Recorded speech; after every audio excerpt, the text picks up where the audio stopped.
panelistas Juan Moure, del estudio Olarte Moure, y Gustavo Scholz, de la Universidad Austral, Centro de la Propiedad Intelectual.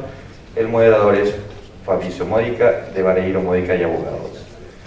Fabricio es abogado de la Universidad Católica de Asunción, magíster en Propiedad Intelectual por la Universidad Austral de Buenos Aires, especialista en docencia en educación superior por la Universidad Católica de Asunción, candidato al doctorado en Derecho por la Universidad Austral en Buenos Aires, socio del estudio Vareiro Módica Abogados, investigador en propiedad intelectual categorizado por el Consejo Nacional de Ciencias y Tecnologías del Paraguay, profesor de las materias Derechos Intelectuales en la maestría en Derecho de la Empresa y Derecho de la Educación en la especialización en Docencia en Educación Superior, ambas de la Universidad Católica de Asunción, autor de varias publicaciones sobre propiedad intelectual a nivel local e internacional.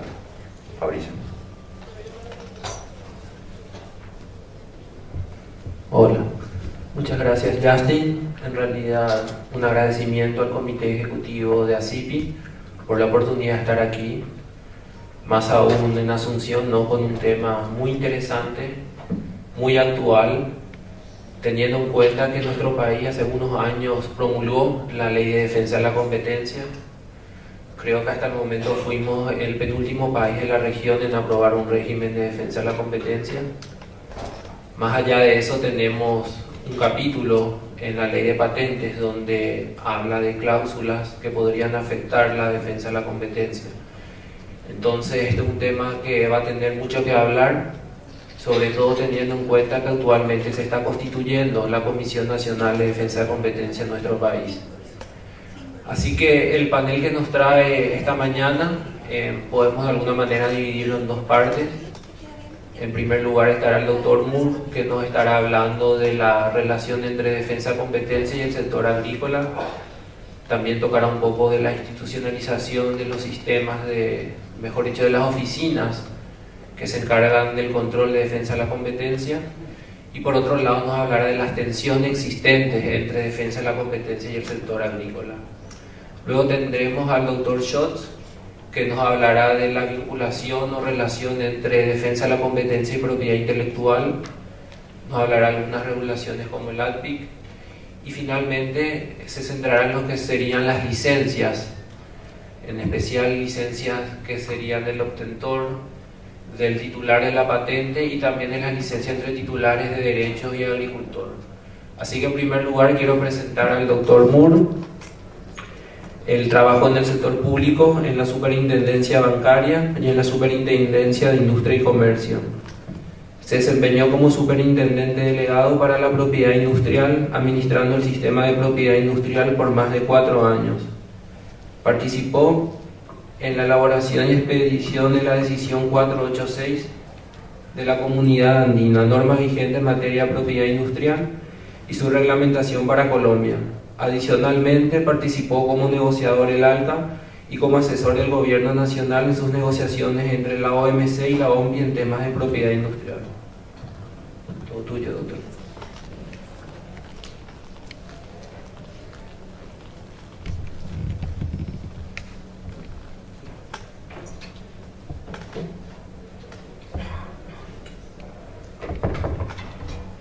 Muy buenos días. Muchas gracias al comité organizador, a nuestros anfitriones, a las directivas de ACIPI por esta invitación. Es realmente un placer estar con ustedes y tocar estos temas apasionantes relacionados con la realidad local de este país que nos acoge hoy, pero también relacionados con temas transversales de propiedad intelectual, como es el tema de competencia, que es realmente apasionante, complejo, difícil, con muchísima relatividad y subjetividad en su aplicación en muchísimos aspectos.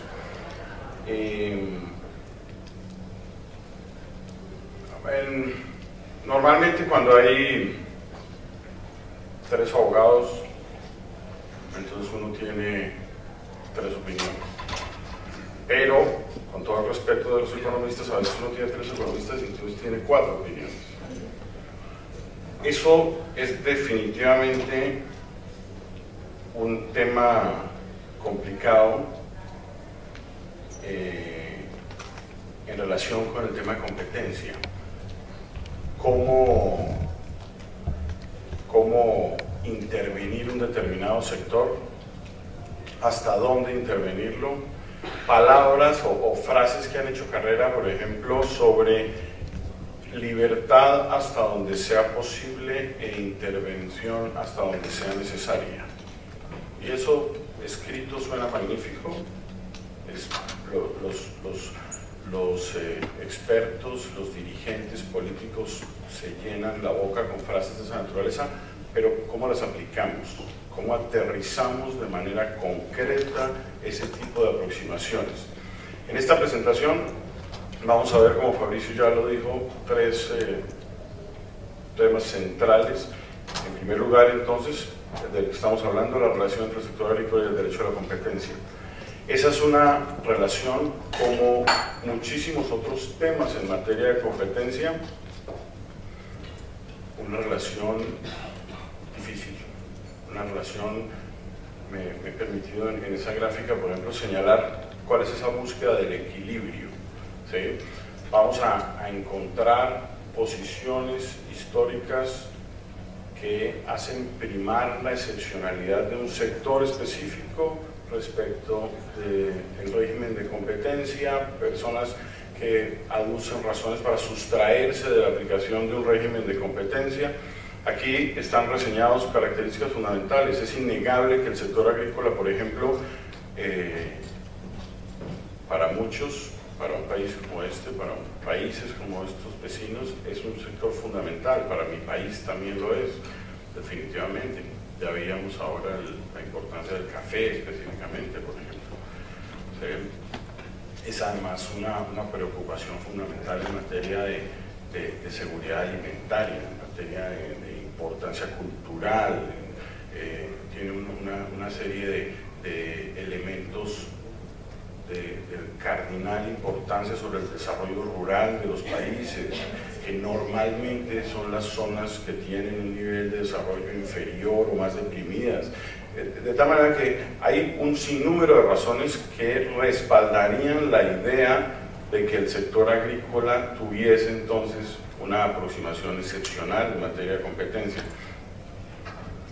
Adicionalmente, también respecto de la viabilidad misma, someter a un sector como el agrícola en algunos escenarios al libre juego de oferta y demanda podría entonces llevar al traste con ciertas producciones específicas. Hasta donde yo sé, por ejemplo, el cultivo del arroz en Japón no sería rentable si no hubiese un decidido apoyo del gobierno japonés, porque es un asunto cultural. A nadie se le ocurriría que el Japón no cultivara arroz. Sería con absoluta seguridad, siguiendo principios de razonabilidad económica, importarlo de Vietnam. Y lo digo porque el arroz vietnamita llega a Colombia. O sea, ya ha habido procedimientos supuestamente no exitosos de denuncias en materia de dumping, lo que me imagino haría que pudiera ser un proveedor muchísimo más importante y fácil en toda el Asia. Ahora, pero también existe una contrapartida, y es la visión en materia de competencia. Tenemos nosotros unos objetivos claros, los principios más elementales del manejo económico procuran es, uno, utilizar recursos que son escasos. Utilizar recursos escasos y dirigirlos hacia aquellos lugares en la economía donde producen resultados óptimos. Si yo entonces, de alguna manera, afecto esa distribución de recursos escasos, forzando a un sector específico, también entonces puedo afectar definitivamente la posibilidad de que fluyan en la economía hacia aquel lugar donde van a producir entonces mejores calidades y precios de productos o servicios, y segundo, donde van a producir mayor bienestar al consumidor. Entonces, en nuestras economías, y ya la mayor cantidad de economías del mundo, salvo sutiles, o a veces no tan sutiles diferencias, hay una creencia general de aplicación de la economía de mercado. Si uno cree en la economía de mercado, si uno se consagra en sus países a aceptar el juego de oferta y demanda, debe también aceptar las consecuencias correspondientes. Ese es entonces el equilibrio que debe buscarse en la aproximación de estas dobles disciplinas en un sector específico. Ahora, en relación con las autoridades, uno mira y ve dentro de las autoridades de competencia un escenario variopinto. Vemos países que tienen entidades exclusivas, que es lo más deseable, autónomas, independientes, que puedan tomar decisiones en contra de otros entes reguladores específicamente. Hay entidades mixtas, el caso colombiano en particular, mixtas en la medida en que tienen facultades administrativas y algunas jurisdiccionales, y tienen otras materias como por ejemplo la actividad relacionada con administrar el sistema de propiedad intelectual también. Justifica esa estructura en sí misma la relación precisamente que estamos viendo entre estos temas en un seminario como este que nos congrega hoy en día. Y adicionalmente, entidades compuestas de más moderna factura, como por ejemplo el caso chileno con su Tribunal de Competencia y su Fiscalía Económica, con autonomía, periodos fijos, que le da una maniobrabilidad muchísimo mayor eventualmente para los casos más complejos, que no son pocos. Es decir, perseguir carteles es un asunto complicado, con muchísimos intereses de por medio, y si además surgen temas como los que acabamos de mencionar, el impacto en un sector, el poder del mercado de alguien, cómo de alguna manera lo que estoy pretendiendo es defenderme de él, etcétera, surgen entonces posiciones completamente distintas, y ahí viene el cuento de nuestros economistas, que entonces hay 3 y 4 opiniones. Ahora, en relación con, adicionalmente en relación con las autoridades, vale la pena resaltar una cosa es encontrar dentro de los cuerpos normativos que entidades sectoriales tengan atribuciones en materia de competencia para promocionar la competencia. Eso está completamente generalizado. Es deseable que atribuciones relacionadas con promocionar, con incorporar dentro de sus cuerpos normativos, regulatorios, disposiciones generales que patrocinen o promocionen la competencia. Eso sucede en todos los sectores, y cualquier ministerio, cualquier entidad encargada de una responsabilidad sectorial tiene responsabilidades de esa naturaleza. Pero es distinto pensar en la aproximación sobre la observancia de las normas correspondientes y hacer cumplir un estatuto normativo de carácter sancionatorio, por ejemplo, en materia de competencia. Entonces, la discusión en Colombia, y no estamos inventando absolutamente nada, simplemente es exactamente el reflejo del tipo de discusiones que se han dado en otras jurisdicciones, es si es mejor tener una entidad sectorial o una autoridad única de competencia. En estos momentos, por ejemplo, después de una reciente modificación de la norma de competencia colombiana para el año 2009, se tiene un escenario en el que la actividad financiera está en cabeza de una superintendencia que tiene atribuciones de competencia, lo mismo que en materia de actividad de transporte aéreo bajo una entidad que se llama la Aeronáutica Civil. De resto, la Superintendencia de Industria y Comercio es la autoridad única de competencia. Siempre bajo esa presión de que es mejor conocer entonces la temática específica, que la autoridad de competencia no conoce a profundidad entonces un tema sectorial en concreto, y que debería ser entonces mejor esa entidad sectorial. Situación compleja, si se tiene en cuenta que usualmente las entidades sectoriales que se encargan del manejo de competencias son más benignas con sus miembros. ¿Sí?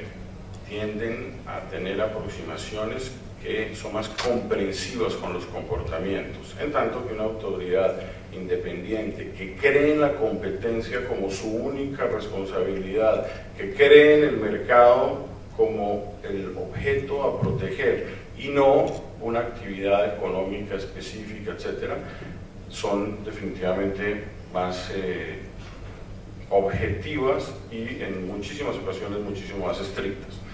Ahora, muy rápidamente, estos temas que deben verse con particular cuidado o que generan lo que hemos denominado dentro de esta presentación las tensiones entre el tema de agrícola y el de competencia, comienzan con la posibilidad de acuerdos. Es muy común que se presenten escenarios excepcionales, ya no solamente de inaplicabilidad de las normas de competencia de manera general, sino a veces para ciertos acuerdos o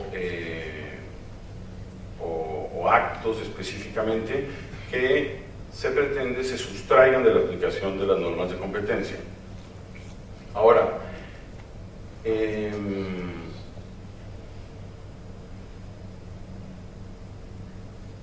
en Colombia en particular este fue un tema complejo en la medida en que nuestra norma original de competencia de 1959 contiene un artículo que previene sobre la posibilidad de excluir sectores económicos de la aplicación de las normas de competencia en tanto sean sectores básicos de la economía. Y después, además, hay una norma específica que menciona al sector agrícola como sector básico de la economía. Pero las primeras aproximaciones señalaban sectores básicos de la economía, la alimentación, el transporte, el trabajo, la vivienda, el sector agrícola, etc. Yo creo que no faltaba ninguno, más o menos creo que el acceso a internet y después entonces seguramente fue establecido. Todo se encontraba en posibilidad de ser excluido de la aplicación del régimen de competencia, lo que hacía que entonces, si bien no hubo solicitudes formales correctamente elaboradas, sí había discusiones permanentes sobre la inaplicabilidad. Se superaron muchos obstáculos en ese sentido y siguiendo directrices del Consejo Privado de Competitividad colombiano, tanques de pensamiento, la OECD dentro de sus guías de aproximaciones, etc., se ha ido evolucionando a erradicar esta aproximación que pretende exceptuar los diferentes sectores económicos. Y en particular, en el caso de Colombia, siguiendo aproximaciones absolutamente universales, se ha simplemente señalado que hay que justificar de manera muy específica el por qué vamos a retirar un determinado sector o acuerdo en concreto, no de manera general, un acuerdo en particular, porque se va a sustraer de la aplicación del régimen de competencia. ¿En qué consiste tal acuerdo? ¿Quiénes participan del mismo? ¿Cómo va a impactar específicamente el sector? ¿Cuánto va a durar el acuerdo? ¿Qué es lo que pretende solucionar y cuándo se supone que va a terminarse el impacto correspondiente de manera que se haga innecesario el acuerdo respectivo? Y finalmente, una explicación detallada sobre cuál va a ser el impacto en los consumidores, que es al fin y al cabo la preocupación fundamental en la aplicación exacta y rigurosa del régimen de competencia. Esto porque de otra manera, pues simplemente no estamos beneficiando a quien en últimas debe ser el último beneficiado. Adicionalmente, tenemos un régimen de excepciones que en sentido estricto, esto es muy común encontrar y resulta absolutamente aplicable al mercado agrícola en el cual estos componentes, por ejemplo, de investigación, la fijación de estándares y la utilización de facilidades comunes están a la orden del día. Ahí desde ya podemos anticipar, por ejemplo, la generación de cooperativas para sistemas de comercialización, como lo hemos visto precisamente cuando la doctora Stanley ha planteado toda la problemática precisamente de comercialización de productos por parte de productores pequeños, y la necesidad de una asociatividad pasa por precisamente tener que ajustarse a las normas de competencia. Estas excepciones podría uno inclusive argumentar que no son reales excepciones, porque no son anticompetitivas. En la medida en que se realicen correctamente, son procompetitivas, luego entonces tampoco estoy dentro de un escenario en que requiero un tratamiento excepcional para el sector agrícola, sino que se dan unas condiciones para entender que son posibles de acuerdo al régimen de competencia y sin pretender sustraerse de él. Otro tema en particular es el control de precios. El control de precios desde varias perspectivas. El control de precios desde el control de insumos, por ejemplo, ¿sí?, con una problemática específica, casos en los que no existe sustituibilidad perfecta, hay necesidad de utilización, etcétera, y entonces se han expedido regímenes de control de precios en múltiples países. Yo particularmente siempre he pensado que el control y la regulación, como lo dicen algunos autores, debe ser un second best. Si uno tiene la posibilidad de que sea la competencia la que regule precios específicos en un mercado, debemos atenernos a la competencia, y solamente en aquellos casos donde definitivamente existen deformaciones específicas, insuficiencias de información, que hagan imposible que se compita y que el consumidor por lo tanto tenga posibilidades de una toma de decisión informada y correcta, solo en esos casos deberíamos tener regímenes de control de precios. Y de otra parte, existe también en el tema de precios una preocupación sobre los ingresos del productor, por ejemplo, en el sector agrícola.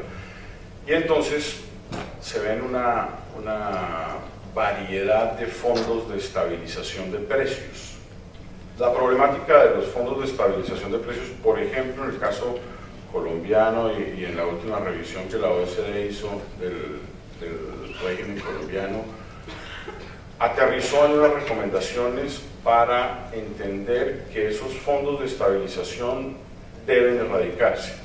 Si uno mira además la orientación que está teniendo la Unión Europea en estos momentos y varias autoridades en dirección de erradicar la pretensión de estar por fuera del régimen de competencia, y que los beneficios que se suponía se otorgaban a los agricultores en realidad ni son de la magnitud ni son tan relevantes e importantes como lo debería ser la aplicación del régimen de competencia.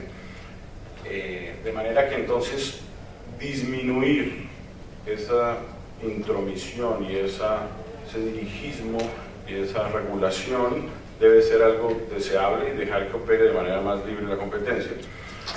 En el caso de fondos, por ejemplo, ya no de estabilización, el fondo de estabilización es en realidad sumamente nocivo en la medida que toma precios de referencia que no corresponden a precios reales de mercado. Entonces yo estoy sacándole del bolsillo al consumidor un dinero adicional y lo estoy perjudicando directamente para lograr entonces mantener un sector específico dentro de una situación que no es de mercado.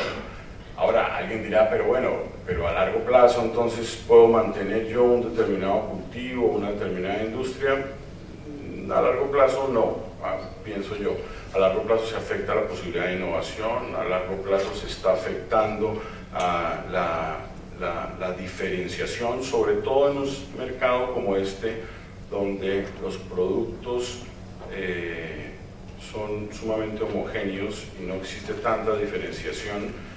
Se desincentiva completamente la diferenciación de manera adicional y se disminuye enormemente la investigación, que si bien pues, normalmente no va a desaparecer, sí se desestimula enormemente en función de de no generar la expectativa de ganancias adicionales o réditos precisamente a quienes realizan esas inversiones. Entonces, lo ideal en esos casos es superar la expectativa de impactos inmediatos en una apariencia de estabilidad en un mercado y de mejor funcionamiento y pensar más a largo plazo y además en el beneficio de los consumidores. Bueno, adicionalmente hay imposibilidad de cumplimiento absoluto de estrategias que corresponden a mecanismos de regulación de esta naturaleza. Hay riesgos de todas maneras sobre el incumplimiento de marcos regulatorios de esta naturaleza. Yo me acuerdo que cuando se discutía en Colombia la aplicación por primera vez de las normas de competencia de manera decidida en el año 92, un referente era el sistema de control de precios de la aviación en los Estados Unidos. Y durante muchos años estuvo vigente uno de los mecanismos de control de precios más sofisticados que ha existido, que era precisamente los pasajes aéreos en los Estados Unidos.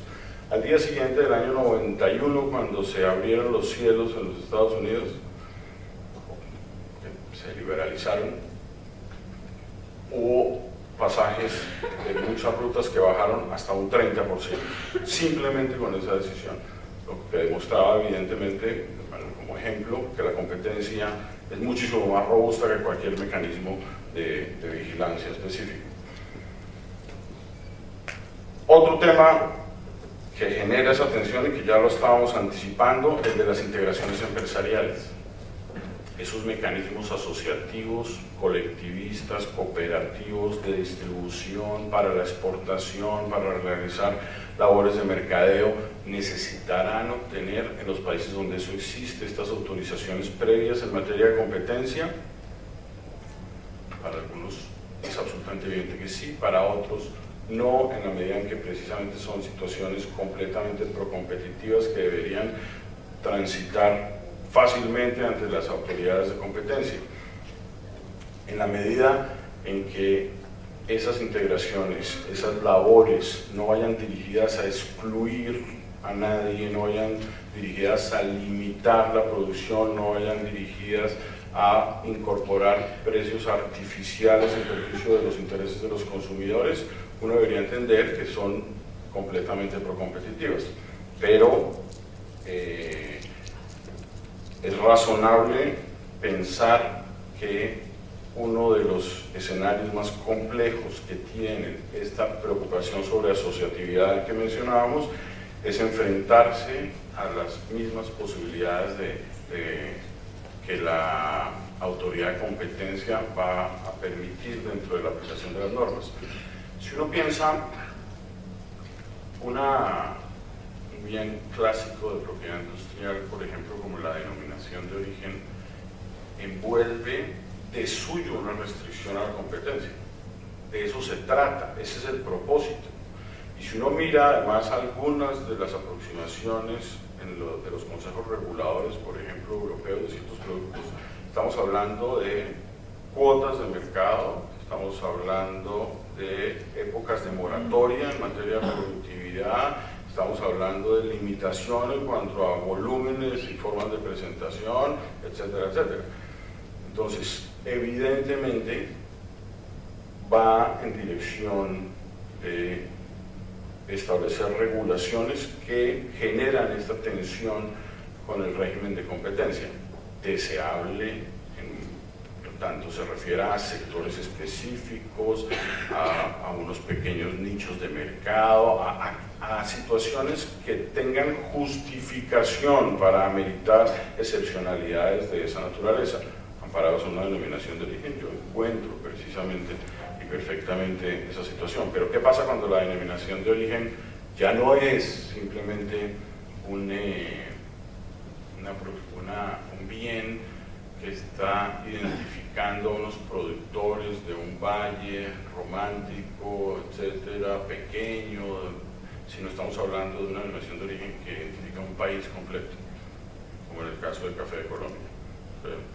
Entonces, ahí estamos hablando de una aproximación desde el punto de vista de competencia que debe tener en cuenta esa dimensión y ese impacto definitivamente distinto. Otro de los temas que guarda alguna relación con el anterior en materia de asociaciones, pero para la comercialización, etcétera, es el tema gremial. El tema gremial siempre ha sido, un gremio es el sospechoso usual en una investigación de competencia. Entonces, si uno revisa y hay un gremio, uno piensa, ese pudo haber sido el escenario exactamente donde se pusieron de acuerdo, etcétera. Y uno mira las investigaciones y gran parte de las mismas, el gremio está incorporado dentro de la investigación correspondiente. Ahora, eso ha generado opiniones diversas y hay algunos inclusive que han mencionado es que hay una persecución hacia la actividad gremial y que simplemente se está proscribiendo entonces la actividad gremial. Se han expedido guías, por ejemplo, por parte de la oficina americana, el USTR, la oficina chilena tiene una guía también en materia de actividad gremial. Sumamente interesante y Colombia lleva 2 años, por ejemplo, tramitando una guía. Aquí, ¿qué es lo realmente importante? Como en muchas cosas en la vida es el qué, el cómo y el cuándo. ¿Qué es lo que yo estoy compartiendo? Información histórica, información actual, proyecciones futuras, entre los miembros del gremio, ¿cómo la intercambio? La intercambio de manera que se me vuelve pública para cualquier persona, la dejo solamente bajo reserva de los miembros del gremio, materialmente la información está desagregada, entonces yo tengo los datos absolutamente todos los que forman parte del gremio específico o no, o tengo yo esa información agregada de manera que no me permite simplemente sino ver tendencias e información general. Todo eso se vuelve absolutamente determinante sobre si la actividad gremial está siendo favorable a prácticas restrictivas de la competencia o no. ¿Sí? En muchas ocasiones, si las variables precios, por ejemplo, o participación en mercado, o volúmenes en productos que son no diferenciados circulan entre las personas, es muchísimo más fácil que esa información ya de suyo genere inmediatamente una posibilidad de acuerdo. Si en cambio los productos son muchísimo más diferenciados y la información que yo circulo entre mis miembros no tiene ese nivel de detalle y es solamente información histórica, tengo menos posibilidades de que se vea comprometida la actividad gremial como una actividad en contra de las normas de competencia. Adicionalmente, ya casi terminando, aun cuando Gustavo ahora va a referirse de manera puntual y más específica en materia de licenciamiento, quisiera también resaltar este otro escenario de tensión en materia de competencia y propiedad y sector agrícola y propiedad intelectual específicamente, y es los contratos de transferencia de tecnología. Particularmente resalto una decisión andina porque resulta aplicable para los países andinos de la comunidad andina y ha habido normativa local que se ha expedido en desarrollo de esa posibilidad que brinda la decisión andina. Pero ¿qué es lo resaltable y generalizable respecto de esta aproximación? Uno, que esta es una aproximación que ha sido histórica y es hacer una revisión de los contratos ex ante, ¿sí? Irse por una revisión formal sobre el contenido de los mismos más que sobre su impacto y su real efectos posteriores en un mercado determinado. Entonces, en el caso, por ejemplo, colombiano, hay críticas sobre que el efecto, dado que ese registro de contratos lo lleva a la Dirección de Impuestos y Aduana Nacional, de manera más o menos reciente, era una responsabilidad del Ministerio de Comercio Exterior hasta hace un par de años, tiene unos objetivos específicamente más relacionados con aspectos tributarios, y es entonces que no puedan descontarse las regalías pagadas por contratos de transferencia de tecnología. Eso, en primer término, aparentaría que uno es un despropósito, tiene solo un objetivo entonces tributario, y segundo, que sería una medida de carácter cuasi sancionatorio respecto del licenciatario, que es quien precisamente está sufriendo la cláusula abusiva que se encuentra dentro del contrato que le impide ser registrado. Pero si uno piensa de manera un poco más amplia, esta simplemente es un escenario, una coyuntura que le permite señalar que una cláusula en particular es una cláusula abusiva. Cláusulas como estas que aparecen específicamente señaladas dentro de las posibilidades que Colombia acogió, que brindaba la adhesión andina, son aquellas que fijan precios, la que el titular de la tecnología le dice al licenciatario a qué precio debe vender, y otra, por ejemplo, relacionada con las imposibilidades de ingresar a ciertos mercados o de exportar con base en la tecnología que yo le suministré, y la que previene que cualquier tipo de desarrollo adicional, por ejemplo, sea del titular de la tecnología licenciante. Esas cláusulas establecidas entonces como irregulares y por lo tanto como abusos de posición dominante contractual específicamente, podrían, al margen de que la autoridad tributaria no proceda a su inscripción en el registro correspondiente, podrían de todas maneras ser declaradas de fondo dentro de un procedimiento por parte de la Superintendencia de Industria y Comercio. Es decir, las autoridades de competencia conservan, aun cuando el registro tenga una finalidad así específica, toda la potencialidad de declararse sobre la ilegalidad de las cláusulas correspondientes igualmente y surtirse los procesos sancionatorios a los que hubiere lugar.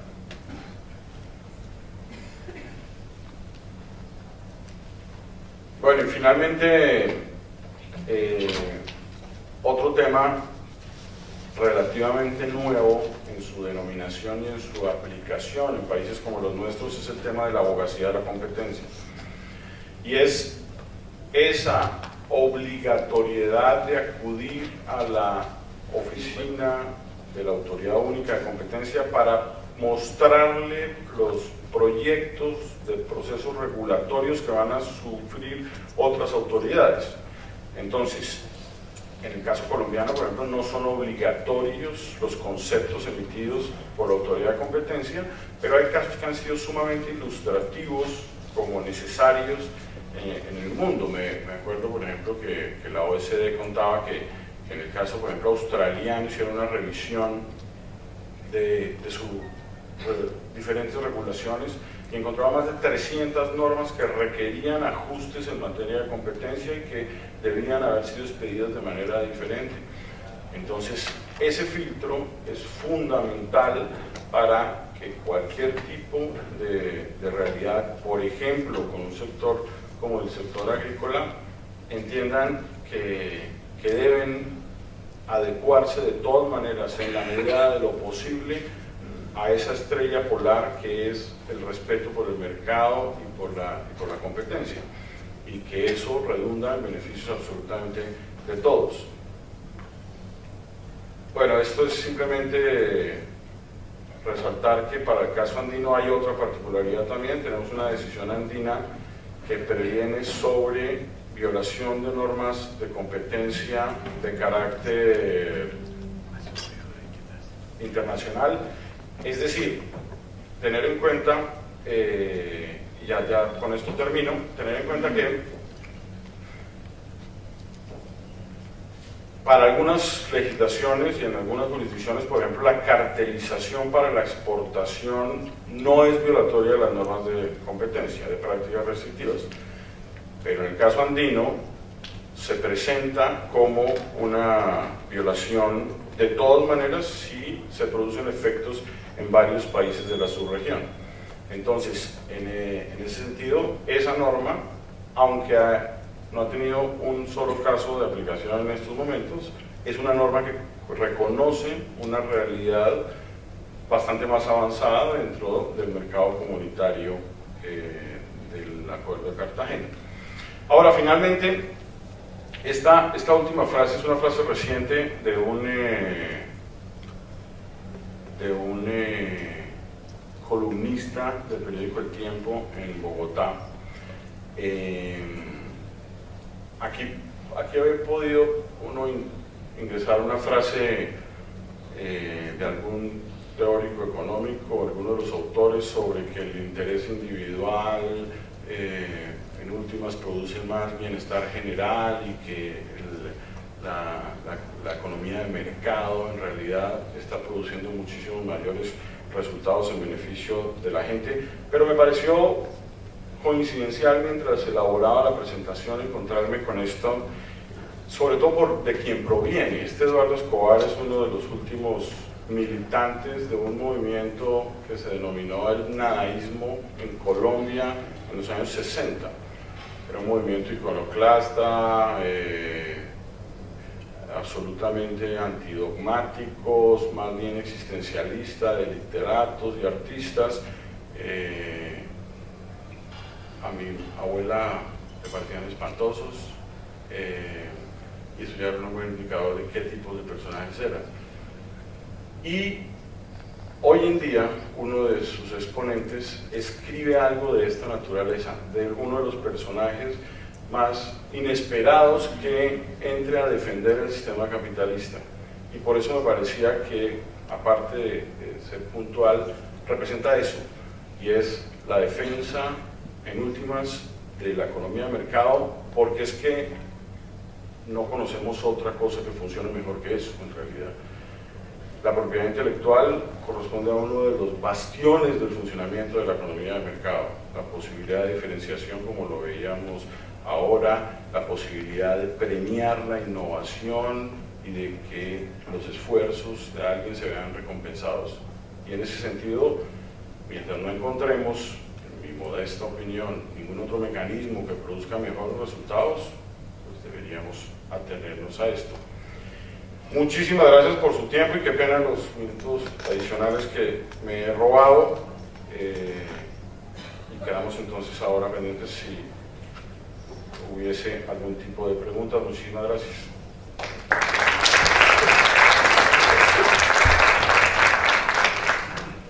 Muchas gracias, doctor Moore.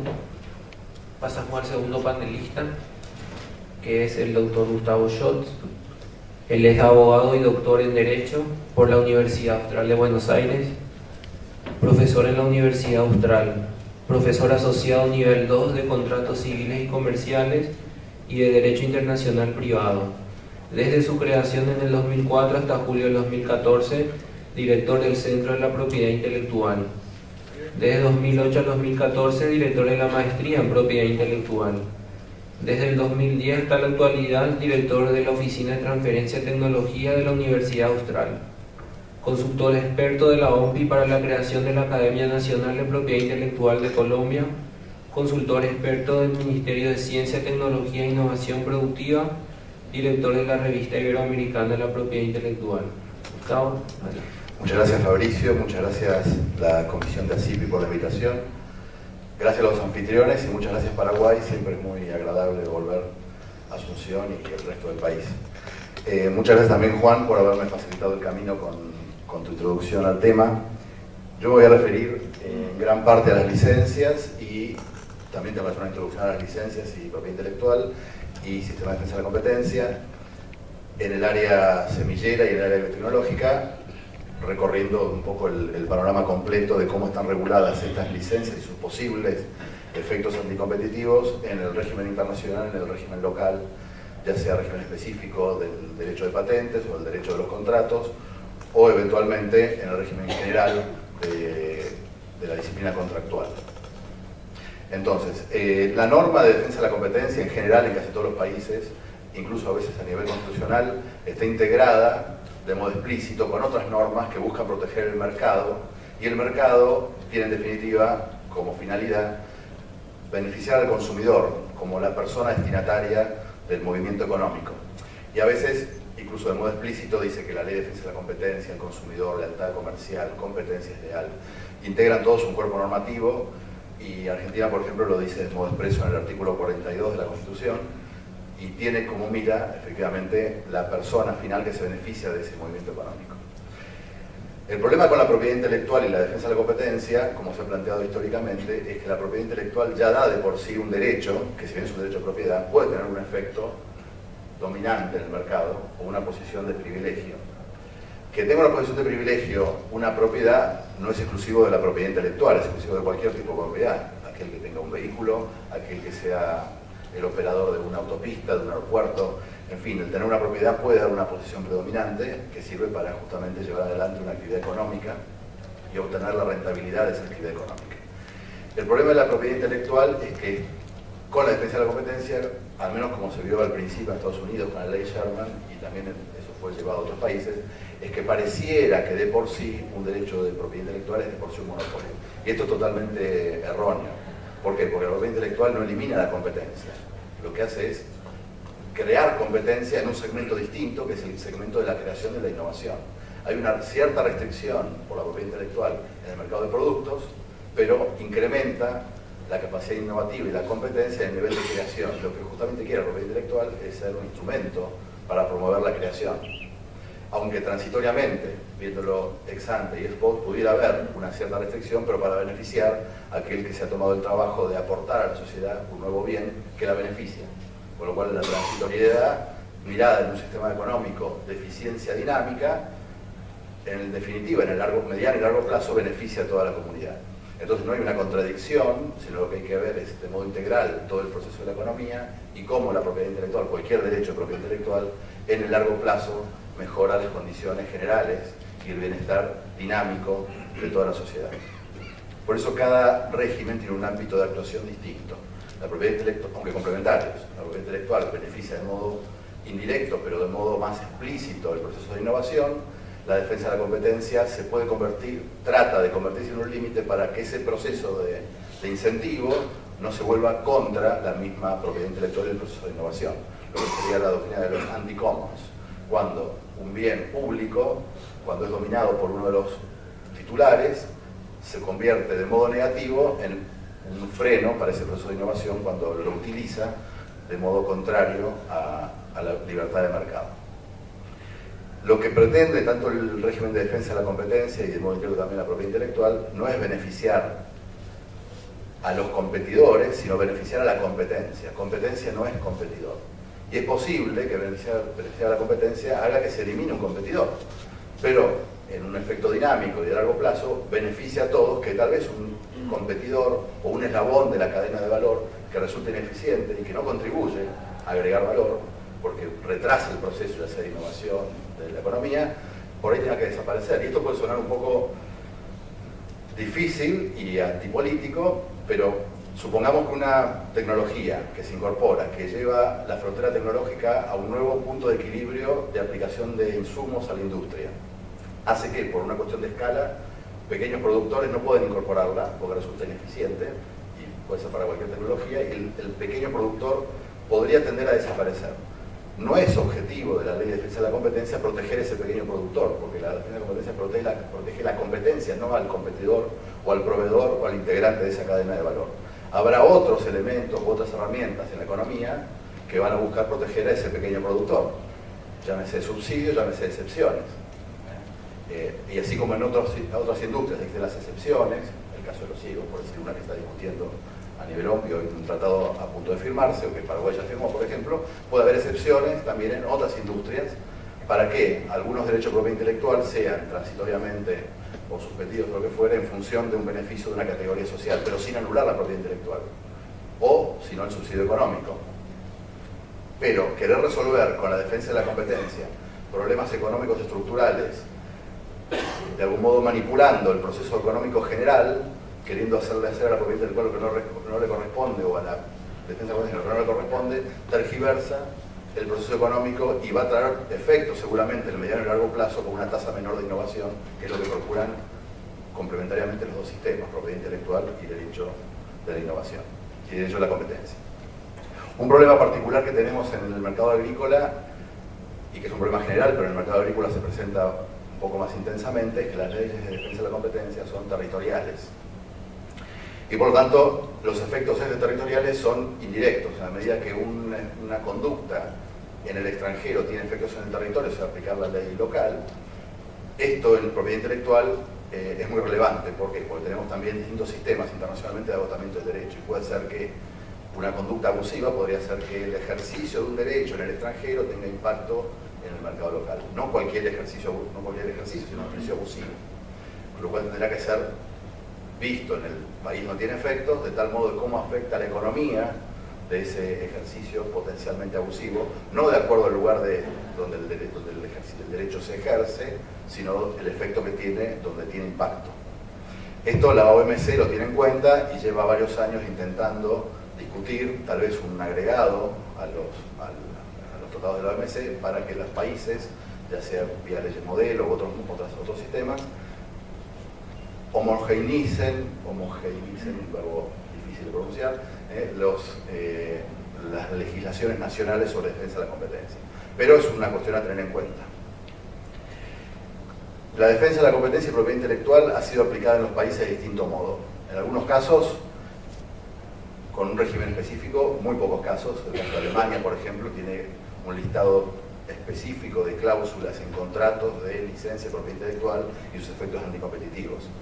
En el sistema de patentes hay muchos países que, aplicando lo que autoriza el ATPI, que ahora vamos a ver, han regulado el ejercicio abusivo de derecho de propiedad intelectual en las cláusulas de licencia, y especialmente en el caso de patentes de modo más intenso.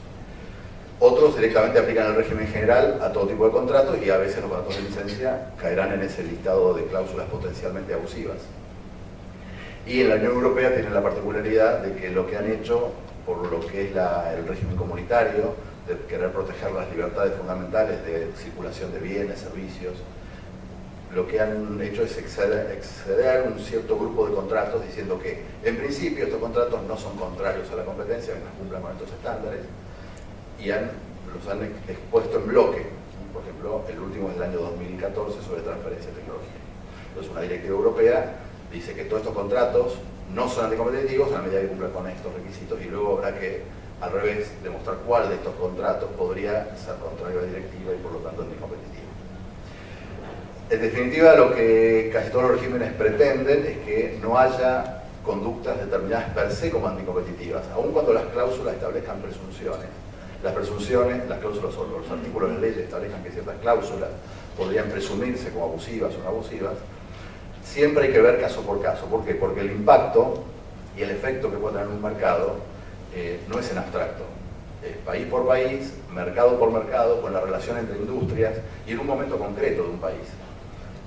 Argentina hoy día, por ejemplo, el mercado agrícola está directamente influenciado por una política gubernamental de retenciones. Así que el esquema productivo de casi todos los productores, al haber disminuido su renta, porque el gobierno cobra un impuesto a la exportación, hace que cualquier tecnología o cualquier sistema productivo, cualquier cláusula de licencia, pudiera tener un efecto directamente en la rentabilidad del productor. Pero eso es Argentina hoy, no significa que lo vaya a hacer el año que viene.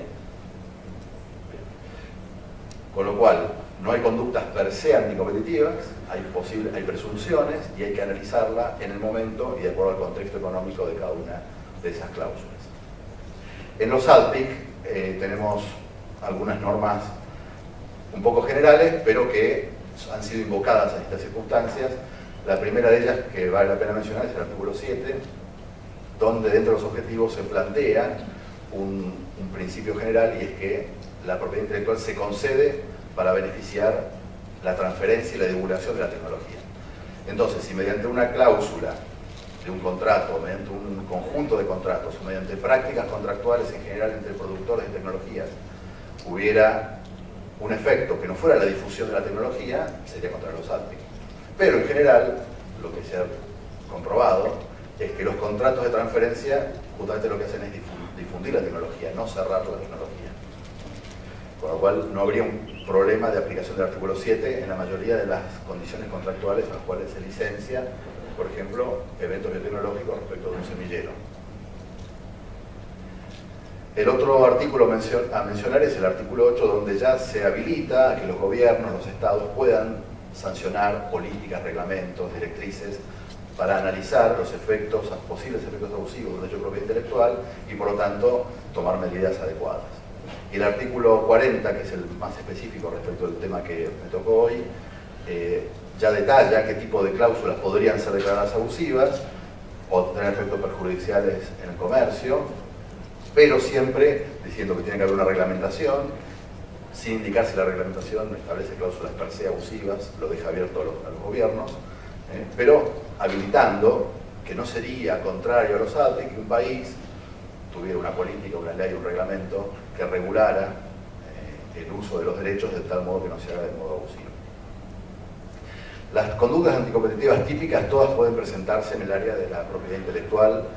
En nuestros países ha sido analizado muy pocas veces, en otros países o en la Unión Europea o en Estados Unidos esto es más frecuente y podría haber un caso de abuso de posición dominante y por ejemplo ha habido casos, por ejemplo, de esto en los estándares, cuando una industria electrónica, por ejemplo, se establece un estándar de la industria, supongamos la televisión digital, que para lograr que sea disponible por todos los ciudadanos, por todos los fabricantes y por todos los canales de televisión y las redistribuidoras deben sí o sí seguir no se puede uno escapar y hacer lo que quiere, tiene que sí o sí, por un tema de compatibilidad, utilizar un estándar.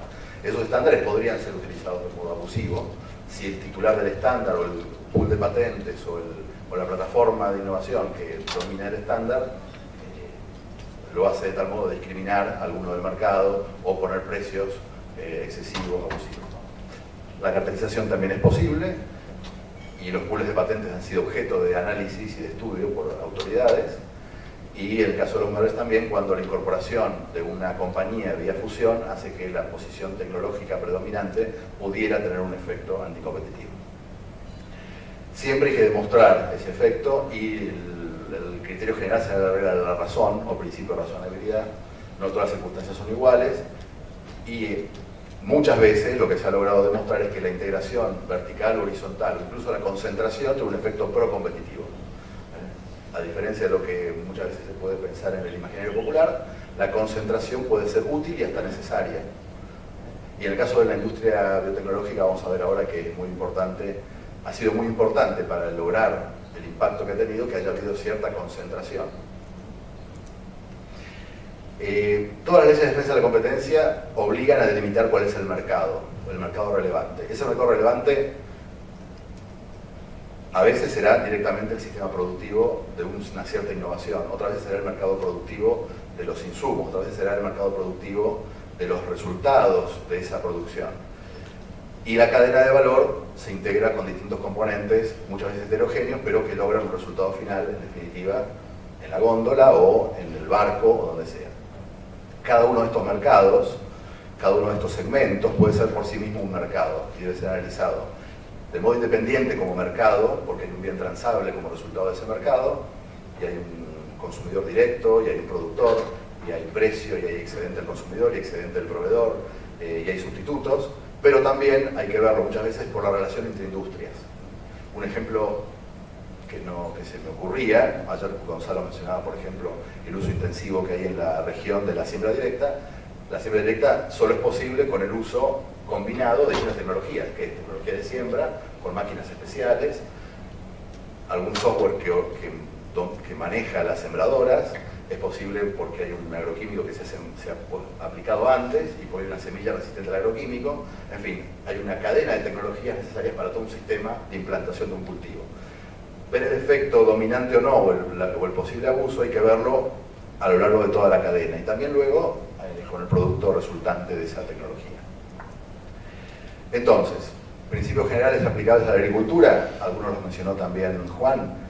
La defensa de la competencia se debe focalizar en el bienestar del consumidor y no en objetivos políticos. Y muchos de los debates que se producen, no solo en nuestros países, a nivel mundial, son objetivos políticos donde no está llamado a jugar un papel a veces ni la propiedad intelectual ni tampoco la defensa de la competencia. Y hay que separar cuál es el ámbito de discusión de cada cosa. Y no dejarse llevar o nubilarse por argumentos que en definitiva no tienen que ver con la eficiencia económica que se busca el sistema. Y que además uno lo ve luego en el largo plazo y hay beneficiarios directos, y cuando esos beneficiarios directos son los que están en definitiva planteando las cuestiones, hay que sospechar.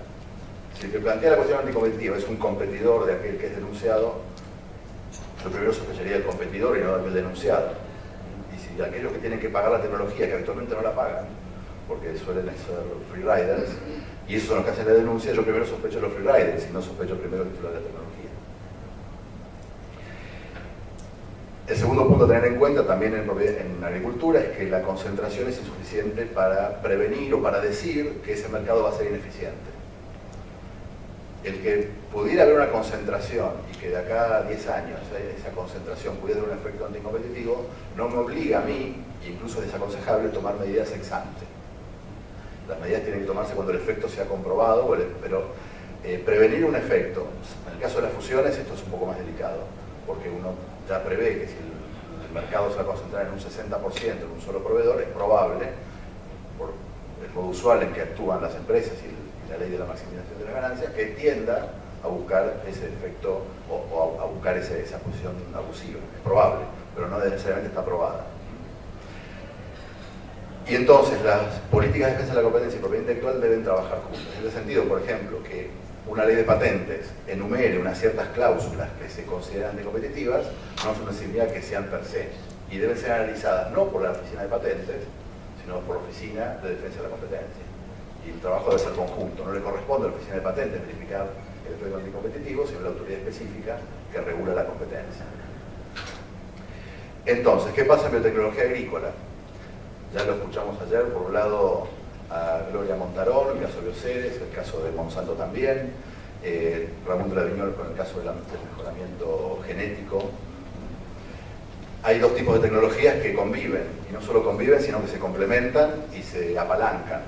Y es necesario, tanto para el titular del evento de biotecnología, contar con germoplasma donde insertarlo, y a los titulares de germoplasma que tienen buenas variedades consolidadas, incorporar la mayor cantidad de eventos que a su vez los agricultores requieren. Y eso necesariamente lleva a actuar, y esa interacción a nivel legal son contratos, y contratos de licencia. Pero los modos de innovar de uno y otro son diferentes, los plazos son distintos, los niveles de inversión también, y en el sector biotecnológico, donde la inversión es intensiva, de mayor plazo, donde el sistema regulatorio a nivel mundial es muy alto, donde los costos por lo tanto resultan excesivos o requieren grandes niveles de inversión, donde a su vez, y esto lo quiero decir porque ayer no se lo dijo con toda claridad, los países son reticentes a conceder los derechos, por un lado. Los trámites de patentes están demorando muchísimo tiempo en perjuicio de los titulares. Y al mismo tiempo, con una cierta hipocresía, las autoridades desregulan rápido porque quieren que la tecnología se incorpore. Quieren que rápidamente los agricultores tengan mayor nivel productivo, porque a su vez, por ejemplo, mi país beneficiaría con mayor cantidad de retenciones al gobierno. Supongamos que una tecnología incrementa un 10% la producción de soja, es un 10% más de retenciones, con lo cual el gobierno se torna de algún modo beneficiario directo de esa incorporación de tecnología, además de todos los demás que nos beneficiamos, por supuesto, porque bajarán los precios, porque habrá mayor biocombustible, por lo que fuere. Entonces, ver el contexto completo, donde hay distintas tecnologías que se complementan y un país, y si queremos una producción mundial de alimentos que requiere esa tecnología, hace que el sistema entero deba estar muy bien ensamblado. Y entonces cada uno de los sistemas tiene sus propios derechos de propiedad intelectual, y lo vamos a armonizar vía licencias muchas veces si no hay legislación específica. En Europa, con la Directiva Biotecnológica, es más sencillo, no sucede así en nuestros países. Y también es necesario destacar que muchas veces hay que integrar verticalmente estas innovaciones biotecnológicas. ¿Por qué? Porque hay parte de la innovación que se hace en el sector público, después hay trabajo a campo, luego hay ensayos, luego hay que insertar una innovación dentro del germoplasma, en fin. Es muy probable que se requiera integración justamente para solventar la gran inversión que hace falta, y a su vez hace falta un fuerte sistema de protección por lo fácil que es saltarse las normas. Entonces, si es tan fácil saltarse las normas, también es necesaria leyes más fuertes y seguramente contratos más fuertes. Y entonces tiene que ser tenido en cuenta por la autoridad de la competencia. No se puede presumir que una cláusula es de por sí abusiva porque uno está en un contexto de alta infracción o de alta ilegalidad. Es muy probable que no tenga otro remedio el titular de derechos que contratos fuertes cuando no hay una norma, ya sea de emisiones biotecnológicas o de patentes no concedidas o de falta de protección provisional o de lo que fuere, y ¿qué queda? Contratos fuertes entre las partes y ejecutar contratos. No tiene validez erga omnes, pero es lo que tenemos. Entonces también debe ser tenido en cuenta un contrato más severo, cláusulas que en otro contexto podrían ser abusivas, pero no allí, donde el nivel de infracción me obliga a mí, como titular de derechos, a tener que presionar a los distintos eslabones de la cadena, que podrán ser mis proveedores, mis clientes o terceras partes que están vinculadas a toda la cadena de valor. Fijémonos, por ejemplo, en este caso, que es un apilado de genes. Aquí tenemos una innovación que incluye una resistencia a insectos, coleópteros, lepidópteros, más un herbicida, más 2 herbicidas. Esto requiere, si no fueran titulares del mismo del clase, si no fuera titular la única empresa de todos estos derechos, a unas licencias entre ellos, licencias cruzadas muy probablemente. Y a su vez, el titular de este evento va a tener licencias hacia los mejorados, hacia los obtentores vegetales. Con lo cual, el mercado de derecho de propiedad intelectual aplicable a la semilla, que es como hoy día uno de los insumos que mayor impacto tiene en la productividad, va a ser titulares de patentes entre sí, titulares de patentes con titulares de variedades con multiplicadores, titulares de variedades y agricultores, y titulares de patentes y otros actores que puedan formar parte de la cadena completa de valor, donde se quiere proteger la propiedad intelectual general de esa tecnología. Las licencias de eventos tecnológicos entonces pueden contener cláusulas que podrían ser observadas por la defensa de la competencia, porque generan tal vez una restricción vertical. La integración vertical económica podría traducirse en una restricción vertical desde el punto de vista contractual o de la defensa de la competencia. Entonces, si se impone una condición de comercialización específica, podría ser válida, aunque sea de las cláusulas que pueden ser objetadas, si tiene por finalidad proteger una propiedad intelectual que no hay otro modo de proteger.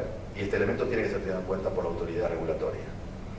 Pero podría ser inválida, y acá voy a hablar, si no uso un verbo en tema en potencial, me advierten. Todo es potencial acá. Todo debería revisarse a la luz del mercado específico, de las condiciones, de los precios. No, nada de esto puede ser dogmático. Si tiene efectos en otro mercado, la licencia de una tecnología determinada no podría tener efectos necesarios en otra tecnología que no corresponde al proveedor de la tecnología. Y acá en Argentina tiene un caso que ha sido resuelto, nunca hubo inconvenientes respecto de esto. Supongamos, los titulares de germoplasma de cebada cervecera suelen ser las mismas empresas productoras de cerveza, las malterías, que quieren reservarse algunas variedades porque tienen una cantidad de gluten o lo que fuere que hace que el sabor final de la cerveza tenga determinadas condiciones.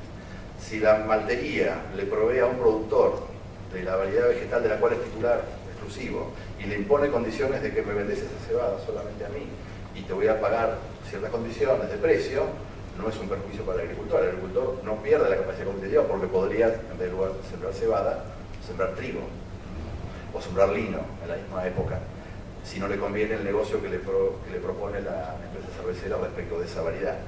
Y esa restricción vertical no sería anticompetitiva de ningún modo, mirada en el caso concreto. Pero, si no afecta a la competencia en el mercado relevante, la cláusula sin ninguna duda sería válida.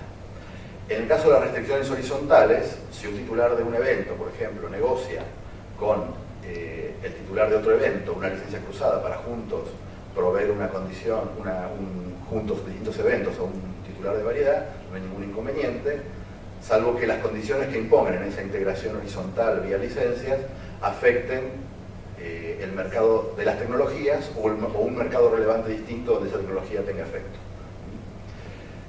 Por lo tanto, supongamos, y ahí puse un ejemplo, ¿no? Si la licencia de un evento a un semillero impide, por ejemplo, incorporar otro evento de un competidor, pero que cumple la misma función, por ejemplo, resistencia a un herbicida determinado, la licencia sería válida. ¿Por qué? Porque es un derecho del titular del evento respecto de esa función anti-herbicida, que no haya un competidor, no está obligado el titular a crear su propia competencia o defender su propia competencia. Pero no podría establecer una cláusula donde te doy la licencia para el evento respecto del herbicida, pero no podés utilizar eventos de los competidores que tengan un efecto insecticida, que es un efecto totalmente distinto. Y ahí sí estaría afectando a un competidor de manera ilícita porque es un mercado distinto y no puede, a través de vía contractual, generar esa injerencia.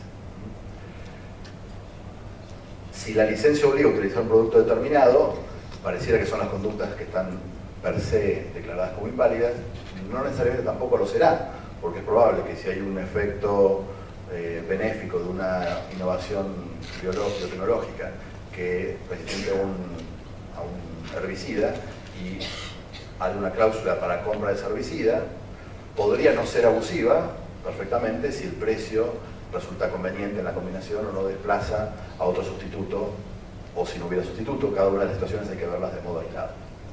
En cambio, la negativa a licenciar sí podría ser potencialmente inválida. Supongamos que hay un titular de un evento que se le ha licenciado a 5 obtentores y no se le quiere licenciar a un sexto obtentor.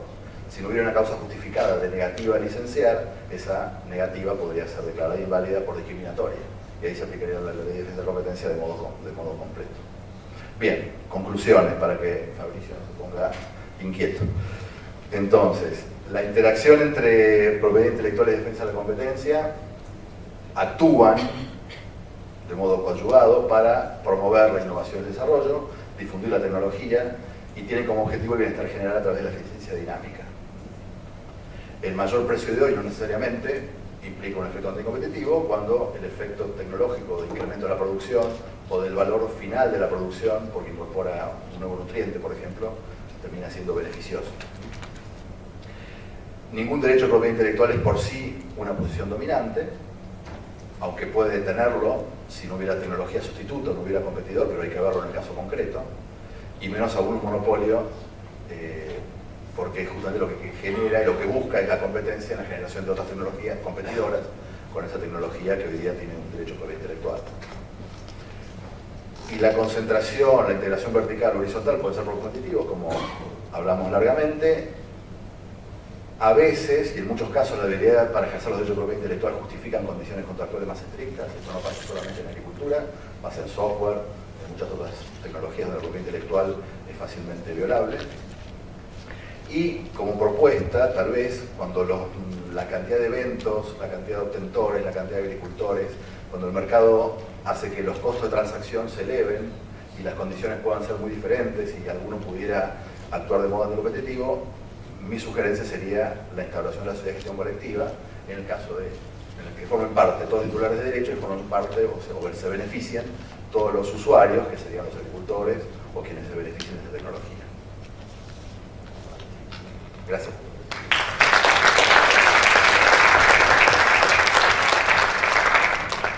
Muchas gracias, Gustavo. Muchas gracias, doctor Moore. Y abrimos el micrófono para preguntas.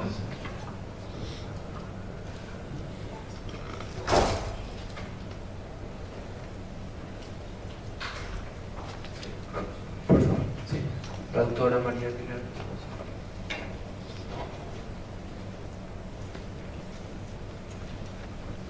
Sí, excelente el panel, la verdad que sí, toda la información que nos dan, sobre todo en unas materias que por lo menos en mi país, en República Dominicana, están de poca aplicación. Tenemos una ley de competencia que lamentablemente no ha entrado en vigencia aún. Pero algo que siempre se ha discutido y quisiera que cualquiera de los dos panelistas me respondiera específicamente, porque veo que Juan por un lado habló mucho de lo que es la aprobación de los contratos de transferencia de tecnología y, por ejemplo, la aprobación previa de las fusiones. Por otro lado, y tal como decía Gustavo, no necesariamente ciertas cláusulas son de por sí anticompetitivas. Entonces, ¿qué evaluación, sobre todo que veo que en la Superintendencia de Colombia se da mucho estas aprobaciones previas o necesita esta aprobación de los contratos? O sea, ¿qué beneficios en cuanto a perjuicios en el sentido de la conveniencia o no de esas evaluaciones a priori de las fusiones y de esas evaluaciones a priori de los contratos de transferencia de tecnología, cuando no necesariamente esas cláusulas que uno pudiera parecerle que son anticompetitivas, al final, cuando resultan en la práctica, no lo son? Entonces, a veces podríamos estar impidiendo la entrada en el mercado o una transacción asumiendo que lo va a hacer y que no necesariamente lo es. Entonces, ¿cómo se maneja y qué tan restrictivos son en sus países con esa evaluación?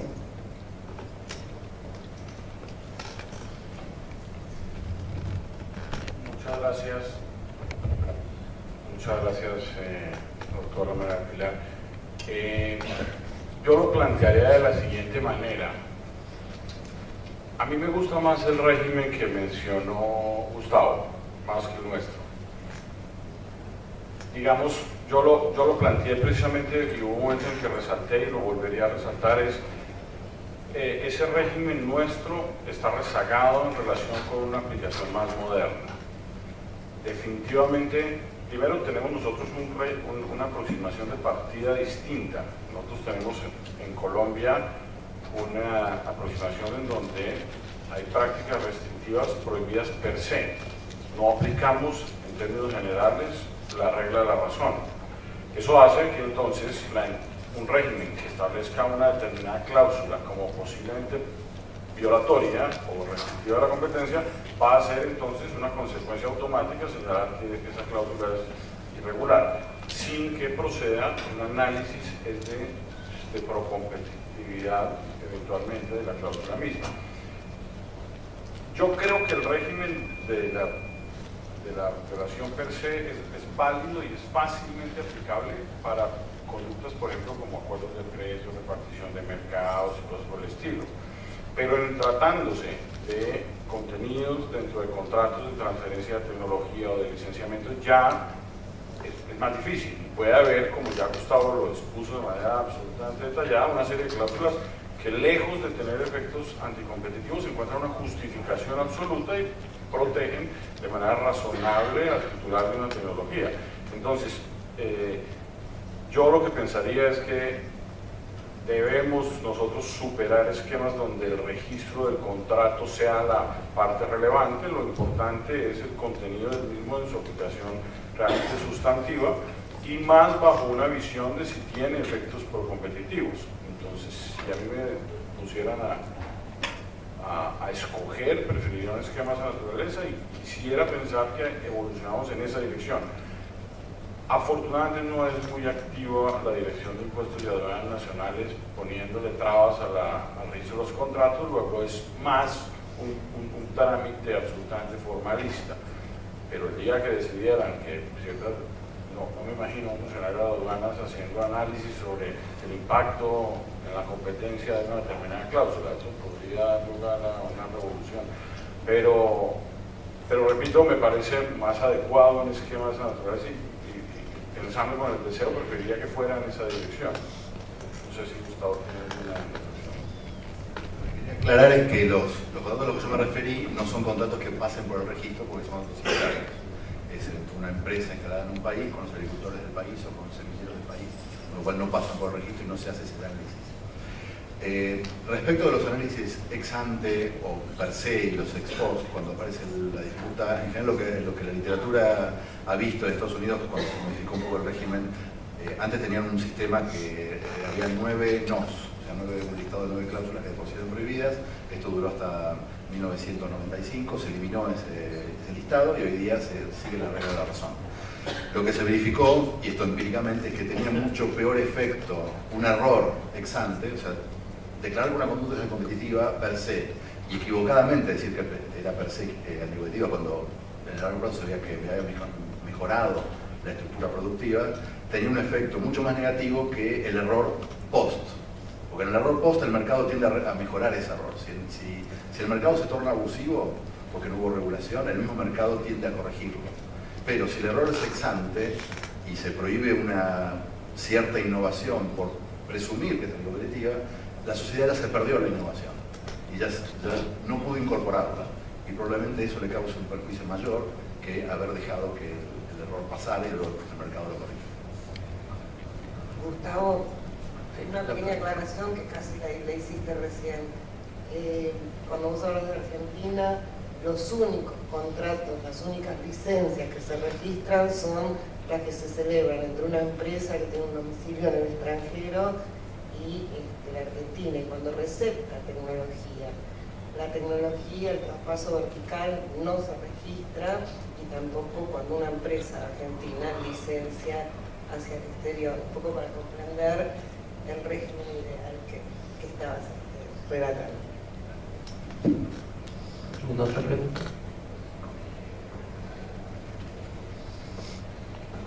Martín, muchas gracias.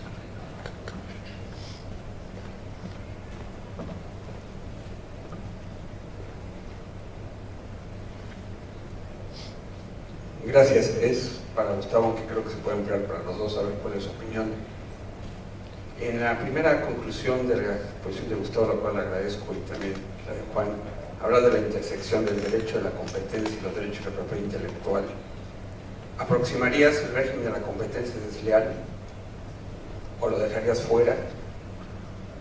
El régimen de la competencia leal está dentro de esa gran regulación del mercado, así como la publicidad, si se quiere, hasta el etiquetado de productos. Todo eso tiende, en definitiva, a un beneficio general de la economía que redunda en el consumidor. La competencia leal, así como la defensa de la competencia y la competencia leal, apuntan a cosas distintas. Una a que haya un mercado y el otro a que no se afecte a otros dentro de ese mercado existente. Pero sí, son complementarios también, perfectamente. Sí, yo estoy de acuerdo con esa aproximación. En Colombia simplemente resaltaría, eso ya inclusive tiene un reconocimiento normativo, porque por difícil que a veces sea entender la diferencia, que era fácil en el pasado, las normas sobre prácticas restrictivas protegen el mercado, las normas sobre competencia desleal dentro de un modelo profesional protegían era al competidor. Pero como se superó ese modelo profesional, hoy en día es un modelo, para el caso colombiano, mixto, para algunos países ya un modelo social, la competencia empieza a adquirir un valor en sí mismo también para ser protegida y no solo los intereses del competidor. Entonces, en estos momentos en Colombia, digo que normativamente se superó eso porque la Superintendencia de Industria y Comercio, por ejemplo, tiene funciones administrativas en competencia desleal también. Entonces, se pueden abrir investigaciones también por competencia desleal administrativa, no solamente acudiendo ante los jueces por la parte tradicional, por decirlo de alguna manera, en materia de competencia desleal, los intereses del competidor, etcétera, sino adicionalmente porque tengan una significatividad y afecten el mercado también. Entonces, ciertas conductas que eventualmente no correspondan a actos proscritos por la ley de competencia de prácticas restrictivas, si eventualmente caen también y tienen ese impacto en el mercado, podrían ser perseguidas por procedimientos administrativos de competencia desleal. ¿Sí? No digo que sea fácil a veces entender la diferencia y dónde están y se traslapan comportamientos y es realmente complejo en algunas oportunidades, pero sí existe, por lo menos teóricamente, y funciona. Doctor Rovira. Sí, gracias. Felicitaciones a los expositores porque muy buenos los enfoques presentados con este tema. Quería hacer un comentario con un aspecto que tocó Gustavo en su presentación y fue respecto a situaciones donde las aprobaciones regulatorias no se dan en la misma simultaneidad con las registraciones de las invenciones bajo el régimen de patentes. Claramente es una situación cierta lo que ocurre. Yo diría que es una cuestión más a nivel regional, donde se producen estos desfasajes entre lo que es el incentivo y la demanda por el sector productivo en acceder a nuevas tecnologías y no se condicen los tiempos cuando hay que salir al mercado y asumir un riesgo de que la tecnología que se ponga en el mercado realmente tenga protección bajo el régimen de patentes. Muchas veces hay que empezar a transitar por esa fase desde el punto de vista comercial con un licenciamiento sobre una solicitud de patente. Esto implica que muchas veces estos contratos, y por eso se establecen algunas previsiones que per se para algunos pueden llegar a ser un poco más fuertes o restrictivas en cuestiones a las actividades que se tienen que hacer, pero la realidad es lo que se pretende es tener un mayor control en la defensa de esa tecnología que de per se está en un estado de derecho a la expectativa, ¿no es cierto? Lo cierto es que aún después de concedido un derecho de patentes, también es muy importante en el caso de eventos biotecnológicos es la previsión que hay que tener con respecto a por qué licencio, qué actividades, a qué actor dentro de la cadena, porque está el principio del agotamiento de los derechos, de los cuales es una cuestión muy importante en función de qué autorizo bajo esos contratos de licencia para qué determinadas actividades. Es decir, que a una empresa semillera tendrá facultades autorizadas por esos contratos de licencia para introducir ese gen dentro de sus variedades vegetales, producirlos, desarrollar y comercializar específicamente semillas que contengan ese gen del titular de una variedad. Distinto puede llegar a ser el contrato de licencia que se ponga entre el titular del gen o el titular de la variedad con el productor, que autoriza específicamente al productor a utilizar esa semilla con un fin y un propósito específico. De esa manera es que se establecen distintos alcances de las actividades mediante estos contratos de licencia. Y el otro comentario que quería mencionar es que Brasil ha establecido recientemente a través del Consejo de Administración de Defensa Económica, lo que se conoce como CADE, un mecanismo de registración de los contratos de licencia efectivamente comerciales, no los contratos de desarrollo o investigación, sino que solamente los contratos que sí tienen efectos comerciales para su registración previamente ante esta autoridad.